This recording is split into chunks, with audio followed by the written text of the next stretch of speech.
Right up. So, welcome to your first recovery habit. And this is the habit of waking up and going to bed at the same time. Uh, this is technically two habits in one, but you can break it up. So, if you are to break it up, I recommend that you go for the wake up at the same time every day. That way, you'll become more tired and you'll eventually end up going to bed at the same time. So, that is generally the first one we get clients to focus on. Waking up at the same time, right? Tricks and tips. Okay, putting your iPhone or your mobile phone on a bench in the other side of the bedroom, just for two reasons: is you won't check it during the night, or you shouldn't, and then the other reason is you'll actually have to get up out of bed to turn your alarm clock off. The other trick, other tip, as I have, is get a Ruggy alarm clock, and the Ruggy alarm clock, it's around about $80, $80 US. And you can order online, Ruggy alarm, I think, just Google it. And it's a pressure alarm. So I have this and I put this in the doorway of my bedroom and I have to get up out of bed to stand on the alarm clock. And it's basically, you got to stand on there and wait for, I think it's like 5 seconds for the alarm to turn off. So that is a great one. And it makes you stand there for 5 seconds. And then that way you'll be out and you won't hit the snooze button, and hopefully you don't go back to bed because getting up at the same time is a great way to start to program your circadian rhythms, and we're going to talk about that in a second. Right, so sleep more, okay? This is really, really important, right? There's a lot of correlation, even though these are separate triangles. There is a big correlation or a big sort of overlapping factor between moving often and your macros and how full you feel, so you're 80% full, and the amount of sleep you get and the sleep quality you get. So just because they are separate, they are very, very much interlocked and they very, very much affect each other. Okay, so we go to bed and wake up at the same time, right? Okay, so you wake up and go to bed at the same time. You start to form a routine. Okay, this is really, really important for your sleep hygiene overall.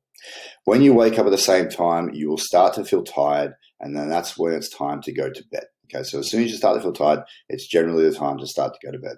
All right, and if that doesn't mean if you have a massive meal at lunchtime and you feel tired, that's a good time to go to bed. While taking naps is okay.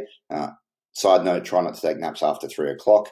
That way, you'll be pretty energetic for the time you should be going to bed. Okay, so 20-minute naps or 90-minute naps before 2 o'clock are good to do. All right, going to bed at the same time will start to calm you down and get ready for that quality sleep. Okay, why do we sleep? It flushes the brain from waste and toxins. It repairs a repair phase for the body, muscles, joints, tendons, and all the other organs. All right. Why 7 hours? 7 to 9 hours. Okay. Most people need at least 7 to 8 hours, but 7 to 9 hours is seen as optimal for most. Okay. Right. These are the risks for sleeping under 6 hours consistently. This doesn't happen just overnight, but you'll notice these as well if you slept less and you slept less than normal. Within 2-3 days, you'll start to feel these things. Okay.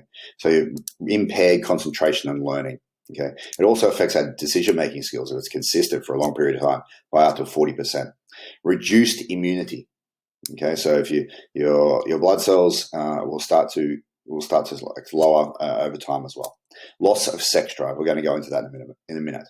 All-cause mortality goes up by 12%, mostly because of the increase in weight and the increase in insulin resistance. Okay, this is the reason. Okay.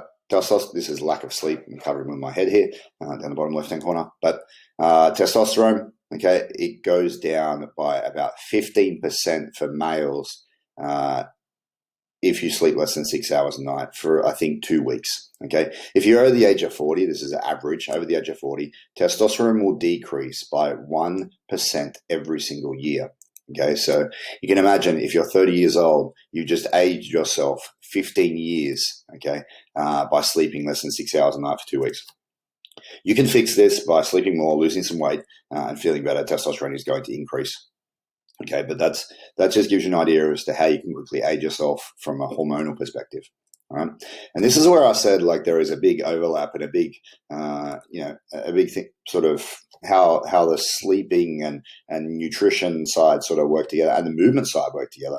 Because what happens when we sleep little is ghrelin, which is a hunger hormone, okay, will go up, will be increased. Okay, so it means you'll be more hungry. So you'll generally make poorer decisions when it comes to your nutrition if you have poor sleep. Most of us remember or know when we go out and have a few drinks and we stay out a bit longer than when we should, and if we have the Oura ring and we look at our Oura scores the next day, they're absolutely terrible, right? And we know that we generally make poor food choices the next day. It's very, very hard to get onto that, eating healthy again if you've just been out until 3 o'clock in the morning and then you get up at 9 or 8 and then the first thing you do is not generally eat some healthy food. It's generally you will start to make some poor choices on that side. The other side is leptin, which is a satiety hormone, and that basically signals us to tell us that we are full. And this is something that we talk about more when it comes to eating to 80% full, which is on the nutrition side, and eating slowly on the nutrition side. But this leptin hormone basically tells us when we are full. It also tells us to move less, so we start to preserve energy. So if we sleep five hours a night, we'll end up taking less steps the next day, or maybe not exercising, or not having a good exercise session, not having a good workout. So that is something else to think about. So there is some big correlations here, right? So how do we do it? Right? We set a bedtime that's early enough for you to get at least 7 hours sleep. There are people that say they're 9 hours and all this sort of stuff, and that is very true, right? There is 4 different chronotypes that they found out. There's the lion, the bear, the wolf, and the dolphin, if I can remember correctly. But most of the time it's between like 9:30 and 11, right? Which is the times that we should go to bed. Okay, so, and then that's, 8 hours of sleep from that point, and then that would be the time that you would wake up. So some people, yes, you could be a night owl, but it's not a night owl until 2 o'clock in the morning. There is no people like that. Okay. I recommend that you try and wind yourself back to the earliest chronotype. You can Google chronotypes later on, and then you can find out sort of what you are. But most people, 50% of the population, is between 10 to 6 in the morning, or 10:30 and 6:30 in the morning. I think that's the bear chronotype. And you can Google this and check it out. But 50% of the population is there. I am there personally. Right?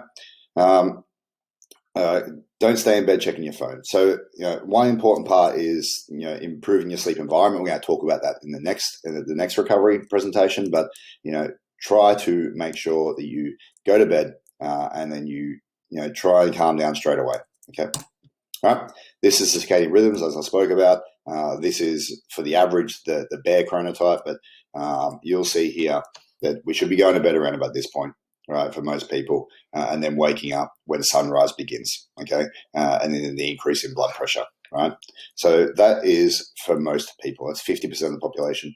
The rest of them, it could be from here, 11:30 to say 7:30 in the morning, right, when melatonin ends up finishes release.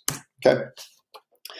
All right, when you wake up and go to bed at the same time, you'll form a habit of going to bed at the same time. It will start to adjust your circadian rhythms. So we know, like when we travel, we're jet lagged, and then the thing we need to fix is our circadian rhythm. So you can use supplements like melatonin. Basically, that's released naturally, as you can see here, natural release of melatonin at 2100, and you can start to relax and get ready for bed. Right. This is the first step for building proper hygiene. As said before, sleep comes in 90-minute cycles. So if you want to improve your sleep quality, you want to get enough REM sleep and enough deep sleep, the first thing you should do is make sure you get enough sleep, enough bedtime, right? So if you do lay in bed and you can't get to sleep, I recommend that you get up out of bed, you do some cleaning, you move around a little bit, you go downstairs, go to another room, do some breathing, and then go back to the bedroom. Don't just try and lay in bed until you fall asleep. If you're laying there longer than 20 minutes, you'll start to associate that room with a room that you lay in for just you're just laying there doing nothing. Make sure your bedroom is for sleeping only, right? Or other things. So yeah, next slide.